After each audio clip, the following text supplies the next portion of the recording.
I'm here to talk about success. The first rule of success is to have a vision. You see, if you don't have a vision of where you go, and if you don't have a goal where you go, you drift around and you never end up anywhere. I mean, as you know, I was born in 1947 in Austria after the Second World War.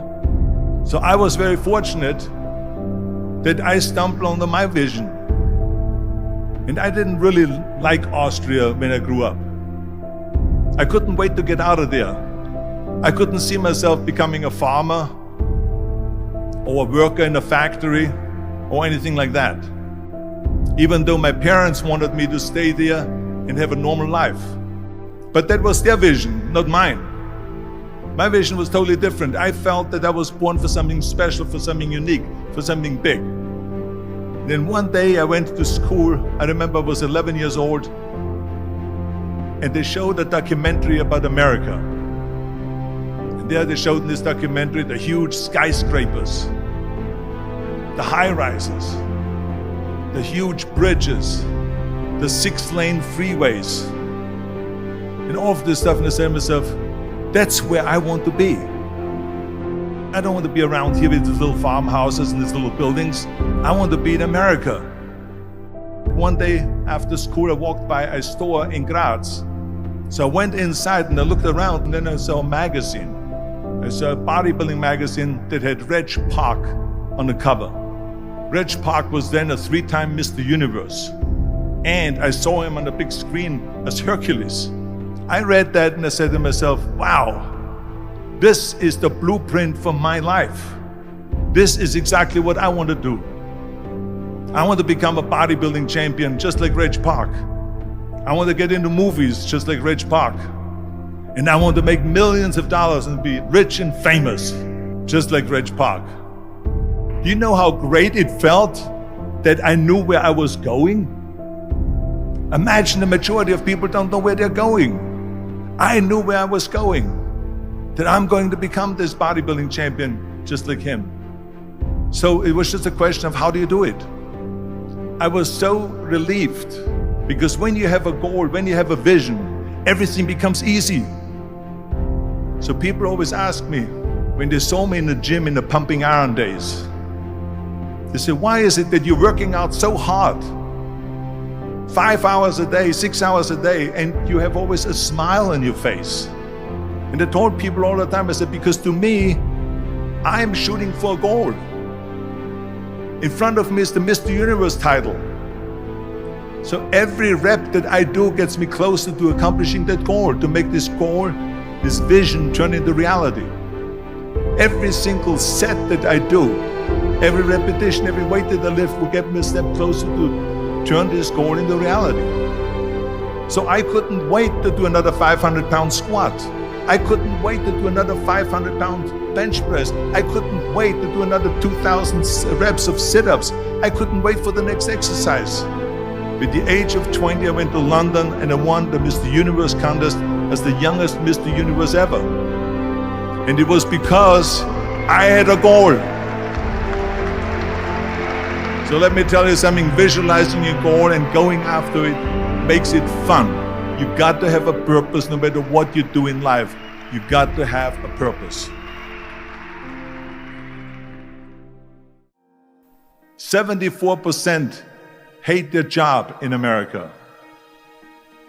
Now, there is not much different when you come to Europe. The majority of people don't like what they're doing because they're really not doing it because they didn't have a goal and they followed this goal. They just aimlessly drift around, and then all of a sudden there's a job opening, so they get that job because you have to work. But then when you work, it's a chore. It's work. It's not fun.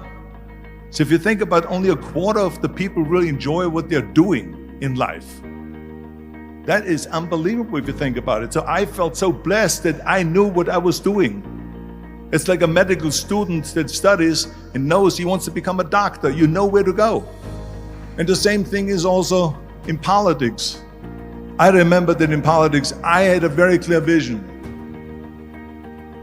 that I will be the leader of California. This is as far as I could go because I was not born in America, so I could not run for president. So being the governor of the fifth largest state, the largest state, the fifth largest economy in the world, was for me really the ultimate title, the ultimate accomplishment in politics. So even though people came up to me and says, why don't you go and run for something smaller, you're never gonna make it. I ran for governor, and then 2 months later I became governor of the state of California. Again, because I had a very clear vision what I'm gonna do with California. So that's rule number one, have a vision. Rule number two is, don't listen to the naysayers. Don't listen to the naysayers.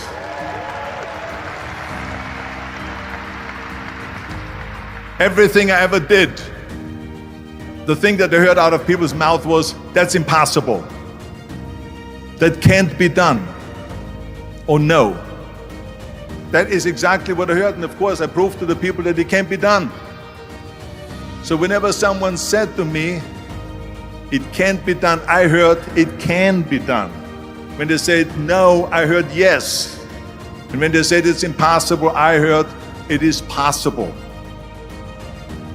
I'm a strong believer of what Nelson Mandela said, that everything is always impossible until someone does it. Well, I'm going to be the one, I said to myself, I'm going to do it and I'm going to show it to them. Maybe it has never been done before. That's perfectly fine with me. But I'm going to do it. And I did not listen to the naysayers. It's all about the hard work that you put in. I said to myself, in bodybuilding I worked out 5-6 hours a day. I'm going to do the same thing now for acting. And of course I went to college to study English. I studied the accent removal, acting classes, and all of this stuff all day long. I worked and I worked and I worked. And within a short period of time, I made one movie called Hercules in New York, which of course went right into the toilet. But it didn't discourage me. I still had the same vision. And then all of a sudden I did Streets of San Francisco. I did Stay Hungry and Pumping Iron and The Villain. And then all of a sudden I was asked by Dino De Laurentiis and by Universal Studio to star in Conan the Barbarian. And after I did Conan the Barbarian, the director at the press conference said to the press, the director was John Milius. He said to the press, if we wouldn't have had Arnold, we would have had to build one. So think about that. The very body that they said can never be sold because the time is wrong. A few years later, I'm doing Conan the Barbarian, and it was the #1 hit at the box office when it came out in the summer of '82. Think about that. And the director says, if we wouldn't have had his body, we would have had to build one. So all of a sudden, my body became an asset, not a liability.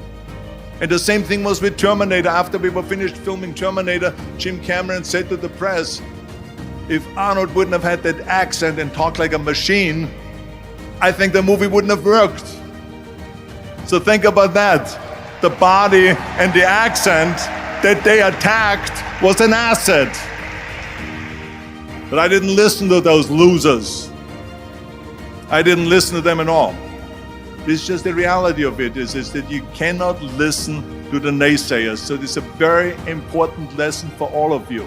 So when someone says, no, this is a stupid idea, you in your mind, you don't have to say it, but in your mind just say to yourself, you asshole. What do you know?